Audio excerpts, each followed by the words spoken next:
It began quietly, almost imperceptibly. A confidential cable delivered in secrecy landed on the desk of Burkina Faso's leader, Captain Ibrahim Traoré. The message was clear: surrender 70% of the nation's gold production to foreign corporations, or pay off billions of dollars in debt owed to the International Monetary Fund and G7 nations. The note carried the name of then U.S. President Donald J. Trump, a signal that the matter carried the weight of global power. This was not diplomacy in the traditional sense. The ultimatum demanded immediate action within 48 hours, leaving little room for negotiation. For Traoré, the choice was not simply financial. It was a question of sovereignty, national pride, and the long-term independence of his country. Burkina Faso had endured decades of economic exploitation, with much of its wealth flowing to foreign powers and international banks. Accepting the ultimatum would have meant ceding control over one of the country's most valuable resources, its gold.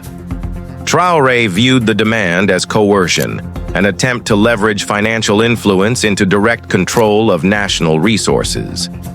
He acted quickly, summoning senior military officials, political advisors, and leaders of the mining sector. He made his stance unequivocal. Burkina Faso's gold and its future would remain under national control. No foreign entity would dictate its path. This decision sent ripples across the continent. Headlines from Lagos to Kinshasa emphasized the stark message: Burkina Faso rejects Western ultimatum. For many Africans, it was the first time in recent memory that a nation stood so firmly against global financial pressure. Behind the scenes, Traoré's government had been preparing for such a moment. A covert geological survey had identified vast, untapped mineral wealth beneath northern Burkina Faso. The data, secured with advanced encryption, remained hidden from international eyes until the moment of crisis. When Western intelligence detected unusual activity via satellites, they realized that Burkina Faso was moving swiftly to reclaim control of its gold fields. Contractors linked to foreign powers were quietly removed, while revenues previously flowing abroad were redirected into domestic development funds. Economically, this was a bold move. Critics warned that isolation from global markets could destabilize the country, yet supporters argued that it allowed for internal reinvestment, strengthening infrastructure, military readiness, and social programs.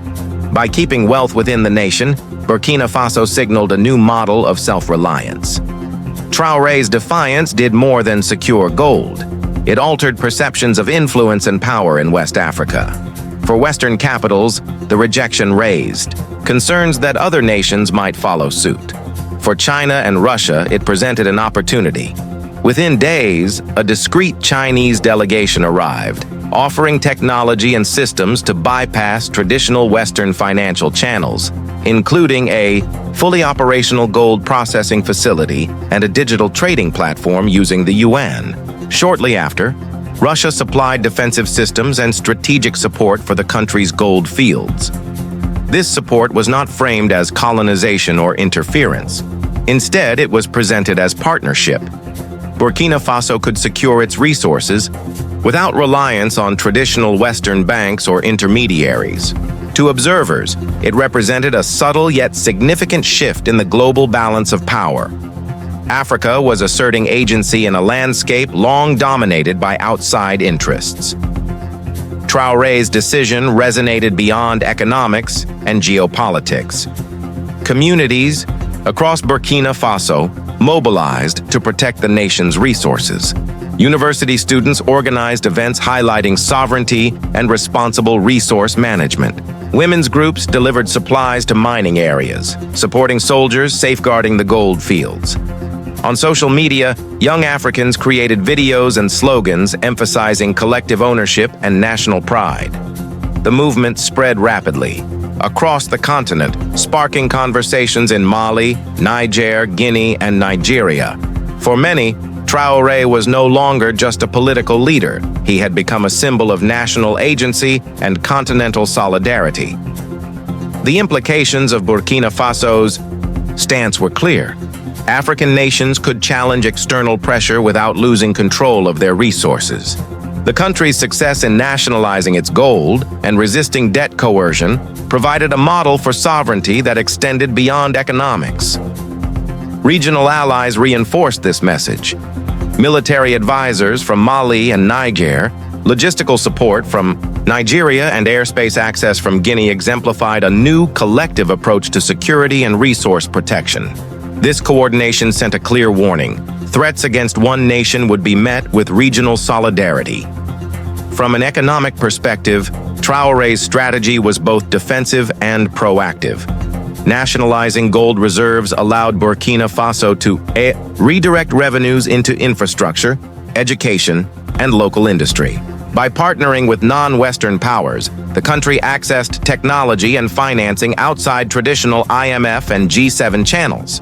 The outcome also forced global financial institutions to reconsider their influence. If one African nation could successfully resist external economic pressure, it raised questions about dependency models and debt-based control strategies across the continent. Captain Ibrahim Traoré's response to the IMF-Trump ultimatum was more than a political decision. It was a statement about sovereignty, self-determination, and Africa's potential to chart its own economic future. While the global community debated the implications, within Burkina Faso, support for national control and regional solidarity grew stronger every day. For Africa, the message was unmistakable. Resources are not merely commodities to be extracted by foreign powers. They represent the future, dignity, and independence of the continent's people. Traoré's stand became a catalyst for conversation, action, and hope. A reminder that with strategy, unity, and resolve, nations can assert control over their destiny, even in a world shaped by powerful external forces.